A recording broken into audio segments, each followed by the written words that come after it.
Let me tell you a few of the things that I have suggested that they might want to do that would help them to be more developmental for their subordinates. Number one, you need to know their career goals.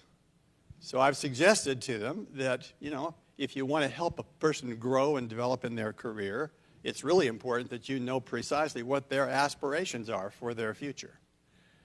Secondly, to conduct periodic coaching discussions with people that really give them a chance to talk about how are they doing, how are they progressing. We know that many managers, maybe most managers, have periodic one-on-one discussions with people where they talk about how's their project doing, how's their work progressing. But what they don't do is to pause periodically and say, let's talk about your career. Do you feel like you're on the right trajectory? Are you progressing? Are you growing? Are you developing? The third thing that we've talked about is ensure that your subordinates have a personal plan of development. Now, it's really consistent that people say, well, yes, our company performance appraisal form has down at the very bottom a little square that says individual development plan. You can write maybe one or two sentences in that, and most of the time they're fairly perfunctory kinds of comments that are being made.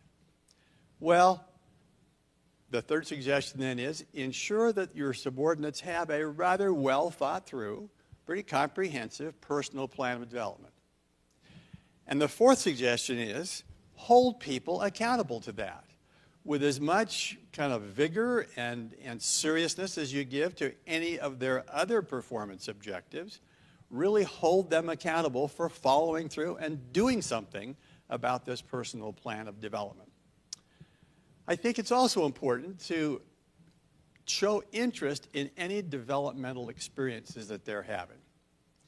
So if an employee is scheduled to go attend some training session, either externally or sponsored by the company, before they go, meet with them and talk about what do you expect them to get? Why are you sending them? What are your hopes for what they're going to learn? And then when they come back from having attended it, to talk with them about, so what did you learn? What can I be expecting to see different from how you might perform and behave on the job? How can I support that? How can I kind of reinforce what you're doing? We've learned from a lot of experience that it's the manager's involvement that makes this huge difference in the success of any employee's overall development. And the final suggestion that we've talked about is many times when a manager delegates a project to an employee, he or she says, I want you to take on this project, and here's what I want you to do, and here are the resources that you have, and there's that kind of discussion. But wouldn't it be a different discussion if the manager said, Mary, I've been thinking about this project that we've got, and I think it's a project that would really help you in your overall development. It would help you to be more well-rounded. And so I've selected you for this activity, if you're willing to take it on.